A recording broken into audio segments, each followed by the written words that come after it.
한 사람이 태어나고 성인이 되고 어른이 되고 누군가에게 영향을 이렇게 미치는 사람이 되기까지는 많은 선생을 만납니다. 근데 요즘 어떻습니까? 사회가 급변하죠. 그렇죠? 그리고 선생님과 학생이 존경과 상호 신뢰 관계로 만나는 관계가 아니고 그저 지식의 전달자로 이렇게 만나게 됩니다. 그래서요, 우리 교회도 이제 학교에서, 그리고 교회 아닙니다. 일반 학교에 선생님들도 많이 계시거든요. 근데 선생님들이 어떤 이야기를 많이 하냐면 교권이 없는 시대가 되었다. 그렇게 이제 한탄을 합니다. 교사로서 권위가 있어야 하는데 없다는 거예요. 비단 여러분 학교만 그렇지 않습니다. 가정에서도 부모의 권위가 있어야 합니다. 교회에서도 영적 권위가 있어야 합니다. 그래야 서로 좋은 영향을 주고 그 사회와 공동체가 건강하게 되는 것입니다. 근데 여러분 보십시오. 우리는요, 과거 봉건 시대, 그러니까 왕, 임금 뭐 이런 거 생각하는 거예요. 그래서 폭정을 일삼는 왕 그러면 이미지가 안 좋잖아요. 그죠? 유교 시대 그러면 어때요? 잘못된 권위주의를 생각하잖아요. 그죠? 그래서 우리가 권위 그러면 부정적인 이미지가 확 떠오른다는 거예요. 아마 2부 예배에 참여하신 여러분 가운데 그러실 수 있어요. 권위 이러면 아유, 이게 좀 뭔가 부정적인 생각하는 겁니다. 그런데 성경은요, 우리에게 권위자들에게 순복하고 그들을 위해서 기도하라고 말씀하십니다. 디모데전서 2장 1절에서 2절인데 제가 개역 개정을 읽어보겠습니다. 여러분 세 번 읽어보십시다. 그러므로 내가 첫째로 권하노니 모든 사람을 위하여 간구와 기도와 도고와 감사를 하되 임금들과 높은 지위에 있는 모든 사람을 위하여 하라. 이는 우리가 모든 경건과 단정함으로 고요하고 평안한 생활을 하려 함이라 그랬어요. 자, 여러분 세 번 읽어보세요. 시작. 그러므로 나는 무엇보다도 먼저 모든 사람을 위해서 하나님께 간구와 기도와 중보기도와 감사기도를 드리라고 그대에게 권합니다. 왕들과 높은 지위에 있는 모든 사람들을 위해서도 기도하십시오. 그것은 우리가 경건하고 품위 있게 조용하고 평화로운 생활을 하기 위함입니다. 자, 보십시오. 왜 권위자들을 위해서 기도하라고 말씀하시죠?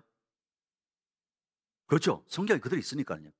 우리가 경건하고 품위 있게 조용하고 평화롭게 생활하기 위해서는 권위자들을 위해서 뭐 하라고요? 그렇습니다. 이 권위라고 하는 단어를요, 한문으로 해석을 하면 좀 우리가, 그러니까 제가 부정적인 이미지가 확 다가오는 거예요. 권력, 위세라고 하고 강제로 복종시키는 힘이라고 되어 있어요. 그러니까 어떠세요, 여러분? 딱 듣는 순간 거부감부터 확 들죠? 그렇잖아요? 그러나요, 영어로 보면은 훨씬 의미가 성경적입니다. 영어로 권위라고 하는 말과 권세라고 하는 말을 다 authority라고 해요. authority. 이 authority라고 하는 말을요, 영영사전, 그러니까 우리가 영한사전이잖아요. 영영사전으로, 그러니까 영어가 영어로 해놓은 건데 영영사전에 보면 the power or right to give others라고 했어요. 명령들을 내릴 수 있는 힘 또는 권리라고 설명이 되어 있습니다. 또요, 어떻게 표현하냐면 permission to use such power 이랬거든요. 어떤 힘을 사용할 수 있도록 한 허가라고 되어 있다는 거예요. 그리고 여러분, 이 권위라고 하는, 권세라고 하는 말이 누군가가 그 힘을 사용할 수 있도록 힘을 뭐 했다는 거예요? 그렇죠, 주었다는 거예요. 여러분, 가정에서 아버지에게, 부모님에게 그 권위를 누가 주셨죠? 그렇죠. 여러분, 이제 회사 다니시는 분이 많으니까, 그리고 군대 생각해보세요. 군대. 여러분, 군대에서 명령을 내린 사람이 다가 되면 될까요? 그런 군대는 어떤 군대가 될까요? 당나라 군대가 되는 겁니다. 그래서 특별히 그 힘을 발휘하고 그렇게 할 수 있는 힘을 사용할 수 있도록 허가된 힘이다라는 거예요. 이 권위의 최종적인 권위자가 누구실까요? 할렐루야. 하나님이십니다. 하나님. 우리 인간이 아닙니다. 그래서 부모에게, 교회에서는 영적 스승에게, 학교에게는 선생님에게 이 권위를 주신 것입니다. 세상은 여러분 탈권위를 얘기합니다. 탈권위. 이 권위를 부정하는 거예요. 무너지게 하는 겁니다. 여러분, 이게 다 좋은 게 아닙니다. 탈권위가 되어지면 질서가 무너집니다. 무질서하게 되는 거예요. 그리고 무례한 사회가 됩니다. 이런 현상이 나타나는 것은 위기라는 것을 가르쳐 주는 거예요. 위기. 그러니 정신을 바짝 차려야 합니다. 부모의 역할이 무엇인지, 교회가 무엇을 해야 하는지, 교회 학교에서는 무엇을 가르쳐야 되는지를 정신을 바짝 차리고 있어야 한다라는 것입니다. 디모데전서 5장 17절 우리 같이 한번 읽어봐요. 17절. 잘 다스리는 장로들은 두 배로 존경을 받아야 합니다. 특히 말씀을 전파하는 일과 가르치는 일에 수고하는 장로들은 더욱 그러하여야 합니다. 여기에 말하는 장로는 목사를 이야기하는 겁니다. 목사도 넓은 의미로 장로입니다. 그런데 어떤 장로요? 가르치는 장로다 이렇게 이야기했죠. 그래서 가르치는 장로에 대해서 바울은 어떻게 존경해라? 두 배로 존경해라.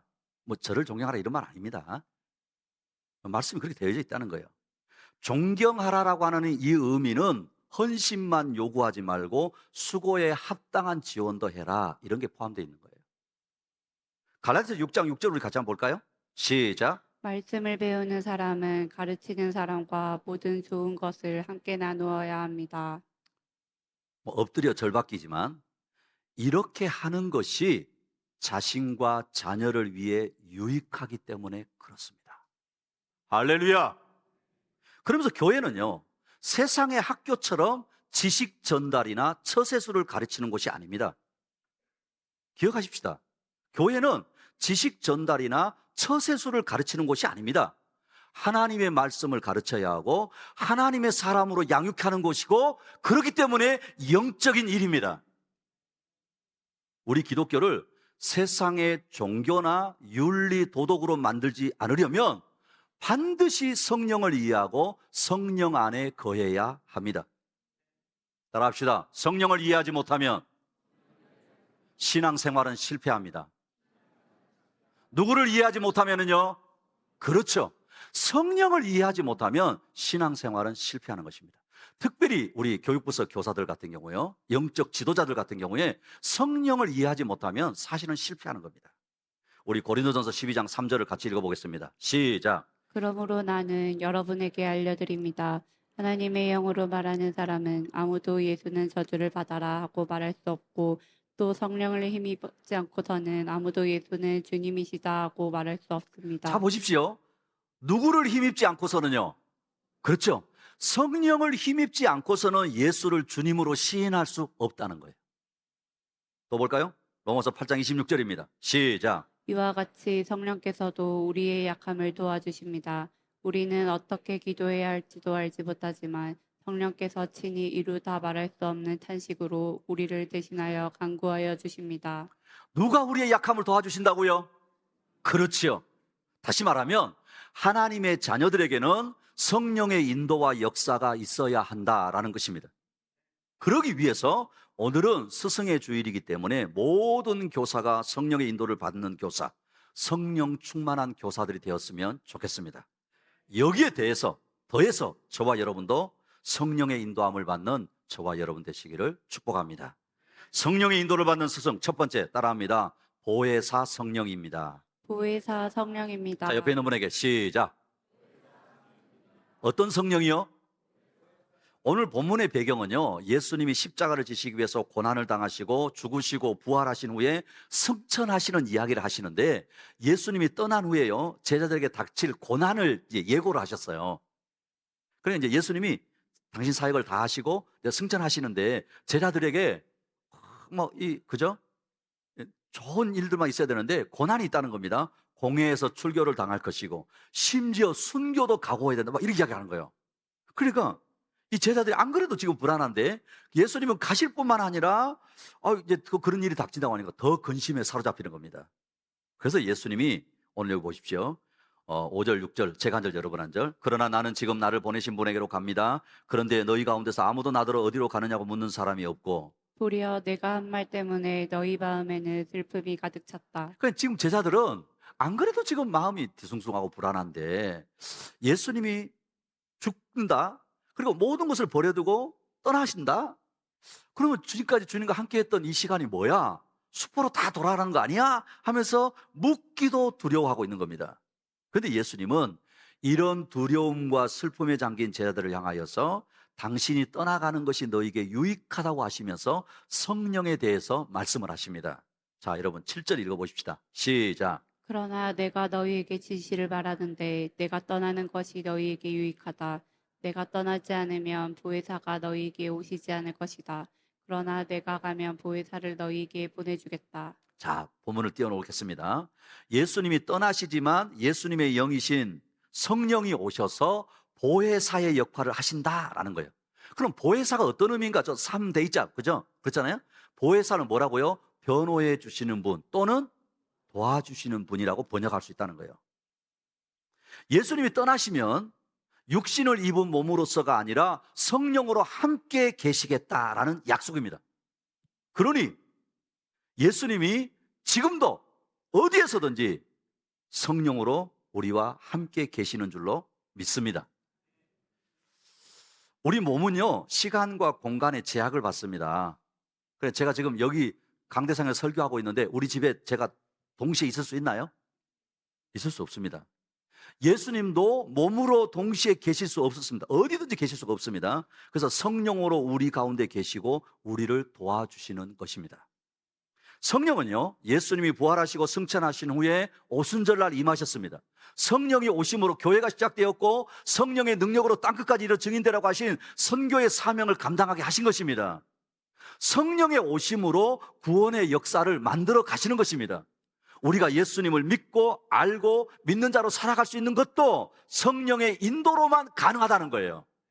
그러니 엄밀하게 이야기하면 내가 믿는 것 아니고 사실은 성령이 내 마음을 감동하셔서 예수님을 믿게 하신 것입니다. 할렐루야. 그래서 성령이 보혜사라고 하셨으니까 그 의미가 뭐라고요? 늘 내 곁에서 상담자, 위로자가 되어주신다라는 거예요. 그래서 이 보혜사라고 하는 단어를요, 헬라어로는 파라클레이토스라고 하는 단어를 쓰거든요. 법정에서 법적인 조력자, 변호사 같은 단어로 쓰는 거예요. 세상 사람들은 세상을 살아갈 때 모두 각자 자기 소견대로 살아갑니다. 그런데 자신의 뜻대로 되지 않는 것도 알기 때문에 긴장하고 불안하고 두려움 속에 살아갑니다. 그죠? 여러분 주변에 동료들 한번 보세요. 교회 안 다니는 분들 자기 소견대로 막 살잖아요. 근데 자기 뜻대로 안 된다는 거 알거든요. 그럼 불안해서 살아갑니다. 이런 긴장과 불안과 두려움을 이기기 위해서 뭔가 의지하잖아요. 그죠? 그래서 때로는 그게 술이 될 수 있고 약물도 될 수 있어요. 누군가가 상담가가 되어주고 문제의 해답을 제시해 준다면 좋을 것인데 그렇지가 않은 겁니다. 그래서 세상적으로 보면요, 자기가 뭔가 가졌다고 하면 교만해집니다. 남을 업신여깁니다. 그렇지 않으면 또 어떻습니까? 저 나락으로 떠져서 무언가에 취해서 살아가는 거예요. 특별히 자신의 인생에 있어서 영혼의 문제, 영적인 문제 앞에서는 더욱 혼란스럽고 두려움 속에 살아갑니다. 그러나 그리스도인은 그렇지 않습니다. 왜냐하면 위로자, 상담자 되신 보혜사 성령이 함께 하시기 때문입니다. 할렐루야. 로마서 8장 아까 26절 읽었는데 앞에 보십시오. 이와 같이 성령께서 우리의 무엇을 도와주세요? 그렇지.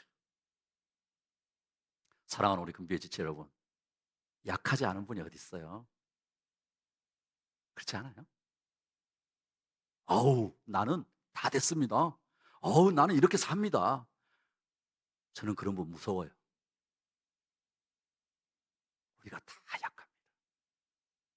목사도 약합니다. 그런데 늘 우리 곁에 계시면서 도와주시는 분이 있다는 거예요.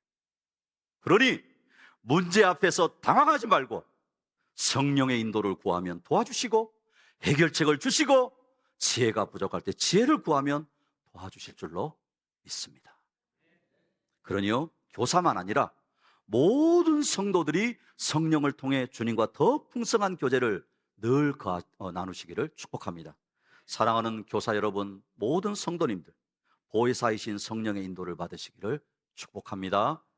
성령의 인도를 받는 스승 두 번째 따라합니다. 교사이신 성령입니다. 교사이신 성령입니다. 자, 옆에 있는 분에게 시작. 오늘 주님은요, 성령께서 우리의 교사다라고 이렇게 말씀을 하십니다. 오늘 8절에서 11절, 제가 한 절 여러분 한 절. 그가 오시면 죄와 의와 심판에 대하여 세상의 잘못을 깨우치실 것이다. 죄에 대하여 깨우치신다고 하면 세상 사람들이 나를 믿지 않기 때문이요. 의에 대하여 깨우친다고 하면 내가 아버지께로 가고 너희가 나를 더 이상 못 볼 것이기 때문이요. 심판에 대하여 깨우치신다고 하면 이 세상의 통치자가 심판을 받았기 때문이다. 성령께서 죄와 의와 심판에 대해서 세상을 책망하신다는 거예요. 이 책망한다는 말은 고소한다라는 법적인 용어입니다. 그러면 죄에 대하여서 고소하신다는 게 무슨 의미일까요? 단지 우리가 생각하는 도덕 윤리의 죄를 말하는 것일까요? 그렇지 않습니다. 구절을 다시 보겠습니다. 죄에 대하여 깨우친다고 하면 세상 사람이 나를 믿지 않기 때문이요. 그랬죠? 죄를 용서받을 수 있는 유일한 길이 예수님이시라는 것을 믿지 않는 것이 죄라는 거예요. 기억하십시다.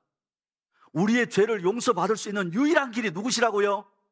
예수님이시라는 걸 믿지 않는 것이 죄라는 거예요. 예수님을 자신의 주님으로 받아들이지 못하고 거절하는 것이 죄라는 거예요. 이걸 누가 가르치신다고요? 성령이 가르치신다는 거예요. 사실 여러분 모르고 살았잖아요. 맞죠?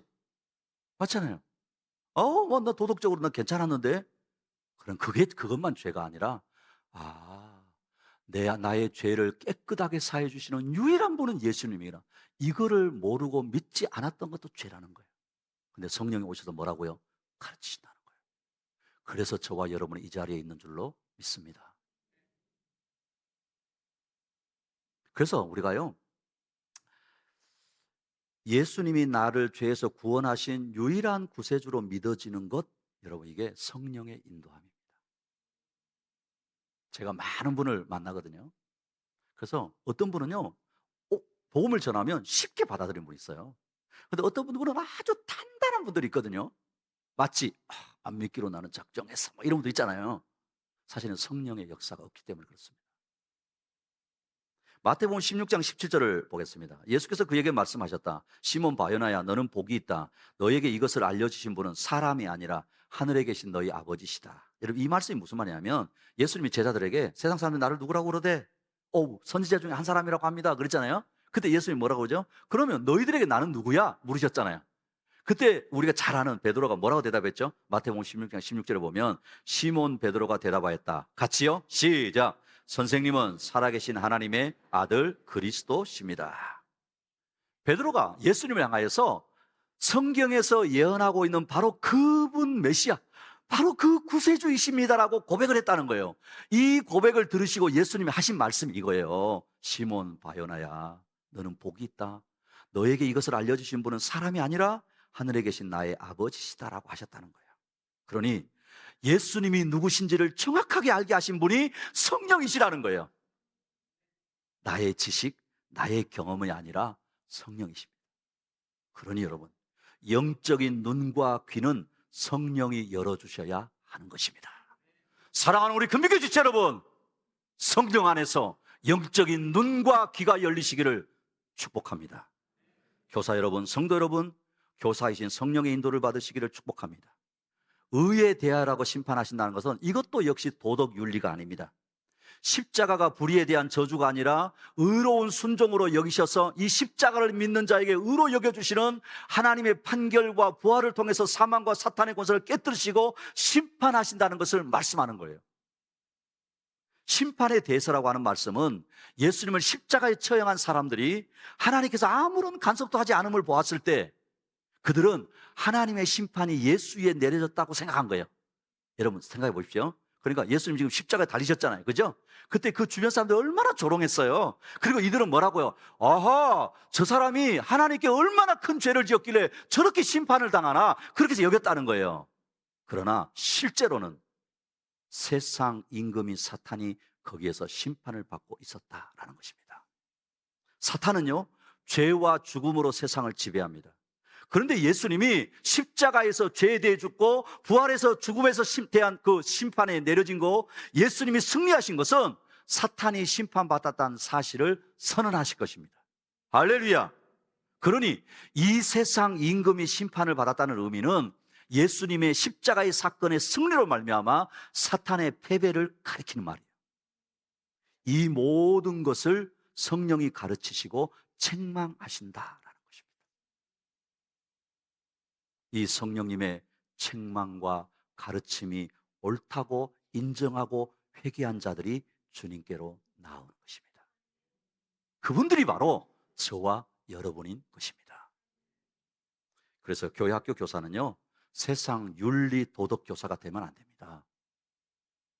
이 구원의 도리를 분명하게 알고 고백하고 가르쳐야 합니다. 사랑하는 교사 여러분, 성도 여러분, 교사이신 성령의 인도를 받으시기를 축복합니다. 성령의 인도를 받는 스승 세 번째 따라합니다. 진리의 성령입니다. 진리의 성령입니다. 자, 옆에 있는 분에게 시작. 자, 오늘 보면 13절, 15절, 제가 한 절, 여러분 한 절. 그러나 그분 곧 진리의 영이 오시면 그가 너희를 모든 진리 가운데로 인도하실 것이다. 그는 자기 마음대로 말씀하지 않으시고 듣는 것만 이뤄줄 것이요 앞으로 올 일들을 너희에게 알려주실 것이다. 또 그는 나를 영광되게 하실 것이다. 그가 나의 것을 받아서 너희에게 알려주실 것이기 때문이다. 같이요. 아버지께서 가지신 것은 다 나의 것이다. 그렇기 때문에 내가 성령이 나의 것을 받아서 너희에게 알려주실 것이다 라고 말한 것이다. 그랬죠? 성령이 진리의 영이시라는 거예요. 어떤 영이요? 그렇습니다. 성령은 진리의 영이시기 때문에 진리의 영이 우리를 진리 가운데로 인도하는 것입니다. 예수님은 말씀을 듣지 않고 대적하는 유대인들을 향해서 뭐라고 말씀하셨는지 아십니까? 요한복음 8장 43절 45절. 제가 한 절, 여러분 한 절. 어찌하여 너희는 내가 말하는 것을 깨닫지 못하느냐? 그것은 너희가 내 말을 들을 수 없기 때문이다. 너희는 너희 아비인 악마에게서 났으며 또 그 아비의 욕망대로 하려고 한다. 그는 처음부터 살인자였다. 또 그는 진리 편에 있지 않다.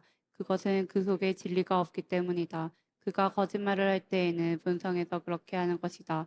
그는 거짓말쟁이이며 거짓의 아비이기 때문이다. 그런데 내가 진리를 말하기 때문에 너희는 나를 믿지 않는다. 그랬어요. 거짓의 이야기를 듣고 진리를 거부하는 것은 그들이 거짓에 속했기 때문에 그렇다라는 거예요. 그러나 하나님의 자녀는 진리의 성령의 인도를 받기 때문에 진리 가운데 거하는 것입니다. 이 진리는 세상의 철학, 어떤 깨달음, 도를 닦는 것이 아닙니다.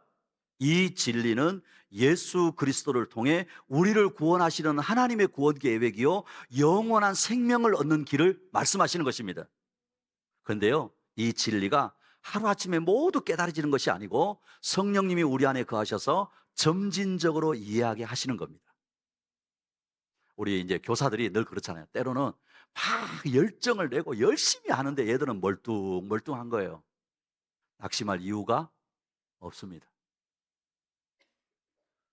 우리 안에 성령이 오셔서 예수님이 하신 말씀의 뜻을 잘 깨닫도록 도와주실 것입니다.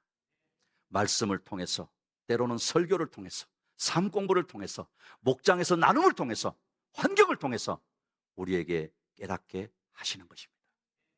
가끔요, 이제 우리 성도님들 가운데 목사님 저는 안 믿어져요. 저는 안 들려 이러거든요. 근데 어느 날 보면은요, 열심히 듣고 계시는 거예요. 그러니 초조해하지 않으시기를 축복합니다. 사실 모든 사람이 구원에 대해서 관심을 가지고 있습니다. 문제는 듣지 않으려고 하고 자기 고집을 부리기 때문입니다. 죽음에 대해서 초월한 사람은 아무도 없습니다. 내세에 대해서 궁금해하지 않는 사람은 아무도 없습니다. 그러니 우리는 진리의 성령을 의지하고 이웃들에게 전해야 하는 것입니다. 특별히 모든 성경을 성령의 감동으로 기록하게 하셨으니 성경을 읽을 때마다, 묵상할 때마다 성령의 인도를 구해야 할 줄로 믿습니다. 또한 진리의 성령은요, 우리에게 장래의 일을 알게 하신다 그러셨어요. 이것은 미래를 안다는 것이 아닙니다. 내일에 대한 확신과 믿음을 주신다는 거예요. 그러니 성령 안에 거하면 내일이 두렵지 않은 거예요. 특별히 예수님 안에 거하면 죽어도 영생이고 세상 마지막 날 주님이 다시 오실 때 영광스러운 부활을 기대하게 하시는 것입니다. 그리고 진리의 성령의 중요한 일 중에 하나가 예수님의 영광을 나타내신다는 거예요. 누구의 영광이요? 누구의 영광이요? 그렇습니다. 예수님이 하신 사역, 예수님이 맺으신 열매, 예수님이 나타내신 것들을 성령을 통해서 드러내신다는 거예요. 진리의 성령의 인도를 받는다고 한다면, 자기 자랑, 자기 의를 드러낸다고 한다면 진리의 성령의 인도를 받는 것이 아닙니다. 진리의 성령은 오직 예수만 드러나게 하시는 분이십니다. 주일학교 교사들요, 교사의 사명이 많잖아요. 저도 제가 목사가 되기 전에 신학교 가기 전에도 주일학교 교사 했었거든요. 근데 이 교사의 사명은 여러 가지가 있겠지만 자기에게 맡겨진 아이들의 가슴에 예수를 심는 것입니다. 스승의 주의를 보내면서 교회 학교 교사들의 역할과 사명이 귀하다는 것을 알고 감사하고 격려해야 합니다. 또한 교회에 세우신 영적인 지도자를 사랑하고 공경해야 합니다.